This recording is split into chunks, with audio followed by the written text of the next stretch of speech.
Every Tuesday morning, we get to wake up knowing that week whatever of the NFL of that NFL week is over. Okay. So we woke up this morning, NFL week one, done, gone, set in stone. So from there, we can now assess who the 10 best teams in the NFL are. I'm going to update this list every single week. This isn't a record thing. One of my biggest pet peeves about, other people who do power rankings and people, who rank, stuff for the college football playoff committee, they just look at records. They don't look at who you beat. They don't look at how you played. It's just, they won, so they must be better, even though football is an incredible sport where the best team doesn't always win. That's why we like it. That's why we enjoy it. For example, number 10 on my list is the Jacksonville Jaguars. They go on the road. They play against a good Miami Dolphins team, but that Dolphins team is not better than Jacksonville. If you watch that game, then you know exactly what I'm talking about. I know they lost, but they were the better team.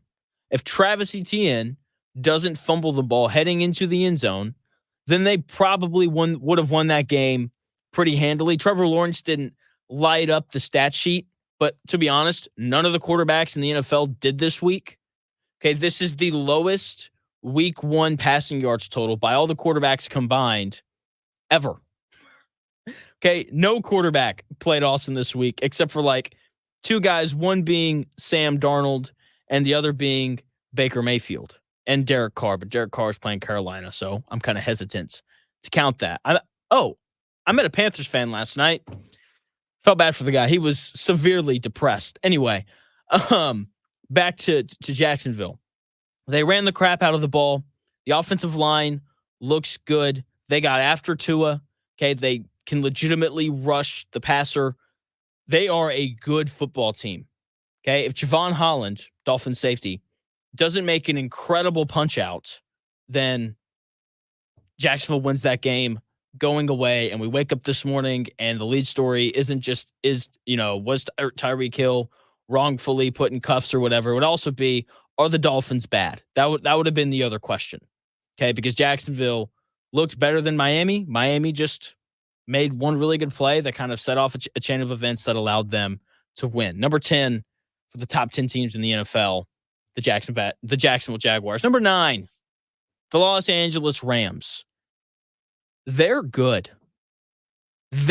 Which I'm not surprised by. Okay, I've got them losing in the Super Bowl to the Chiefs. That is my big prediction for, that's my Super Bowl pick. Okay, they took the Lions to overtime without Puka Nacua, and their two starting offensive tackles got hurt. That offense, as long as Sean McVay and Matthew Stafford are there, are going to score a lot of points, especially if Cooper Kupp is the Cooper Kupp of old. And after watching that game Sunday night, he looks like he is. Okay, and I know that their defense got run over in overtime, but that's what the Lions do. They're big, they're physical, they're really high on this list, and they lean on you and they wear on you over the course of a game. Okay, the Lions would have done that to almost every team in the NFL in overtime, just because of how talented they are up front. It doesn't bother me that the Rams lost a road game against a really good Detroit team. They're still one of the best teams in the NFL, and they're incredibly fun to watch. Number 9, the Los Angeles Rams. Next, the Bills at number 8. And I got to be honest, I'm going to have a hard time keeping them anywhere below 8 as long as Josh Allen's playing football. Seriously, they only beat the Arizona Cardinals because they have Josh Allen. Their defense struggled. Okay, they didn't run the ball very well. I genuinely have no idea. Genuinely have no idea how the Buffalo Bills won that game. I have no idea how they scored 34 points. The defense was terrible. Okay, no weapons in terms of pass catchers. They didn't run the ball. Josh Allen was just Josh Allen and figured out a way to score 34 points. Okay, it's not sustainable. Okay, he's already banged up. He's got some offhand injury, right? Hurt his left hand or whatever. Okay, but he alone isn't enough. Buffalo has to figure out something to help support him. I'm assuming it's going to be James Cook in the run game at some point, but when you got Josh Allen, makes everything a little bit easier. And we saw that on Sunday, the Buffalo Bills at number 8. Number 7, the Tampa Bay Buccaneers. Baker Mayfield played arguably the best game of any quarterback in the NFL week 1, 24 of 30, 289 yards, four touchdowns. He was great. Their defense played well. To be fair, they were playing against the Commanders, so I'm trying not to overhype them. That's part of why they're at 7 and they're not higher. If they'd done that to like the Ravens or the Eagles or someone, then they'd be, one of the 5 best teams in the league, I would assume. So it's tough for me to put them higher, but they showed a lot of good things. They still have weapons between Godwin and Mike Evans. They can run the ball with White. The defense is fast. The Tampa Bay Buccaneers, that's a really good football team. They looked like the best team in the NFC South after week 1. Number 6, working through the 10 best teams in the NFL. Number 6, the Houston Texans. We saw it on Sunday, folks. CJ Stroud is really good. He's really good at football. Okay. He's not highly athletic. He's not going to have a game where he runs for 80 yards, but he's incredibly mobile within the pocket. Say what you want about the Colts defense on Sunday, but the Houston Texans, man, say what you want about the Colts defense on Sunday.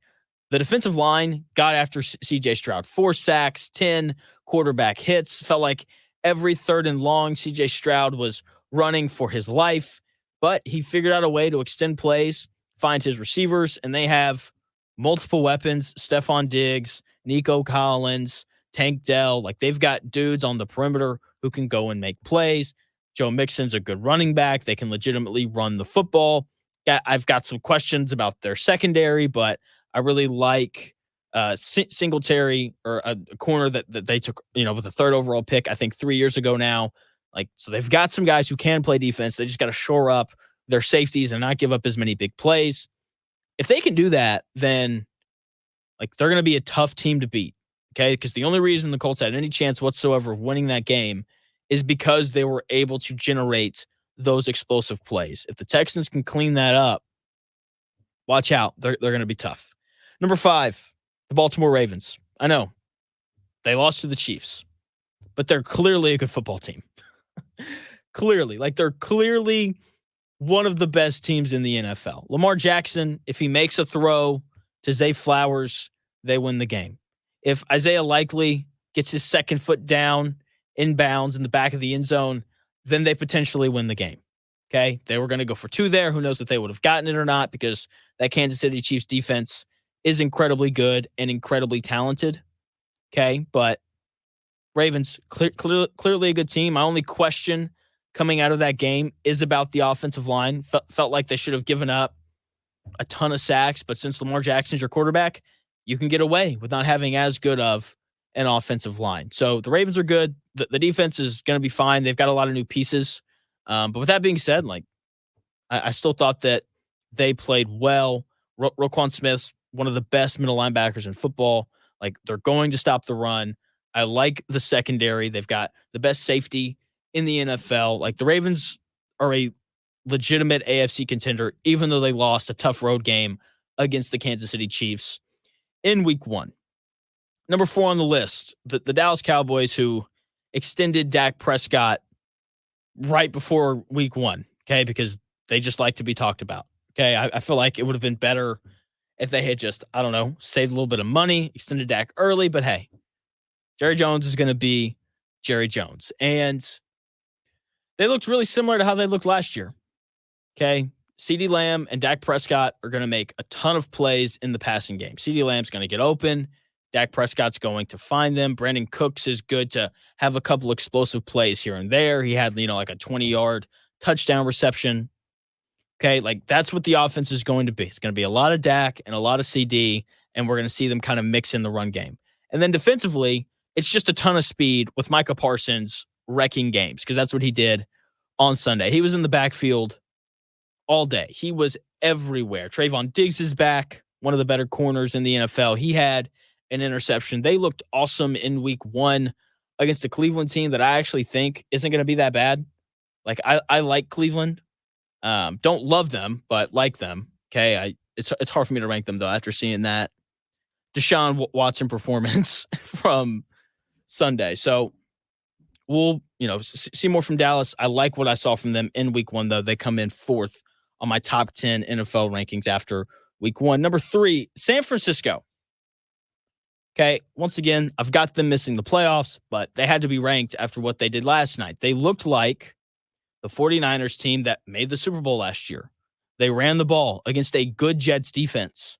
Brock Purdy didn't make mistakes. Their defense was elite. As long as they're healthy, they're going to be one of the best teams in the NFL. They did it last night without Christian McCaffrey, which, I think speaks to how good this roster is, but it's an older roster.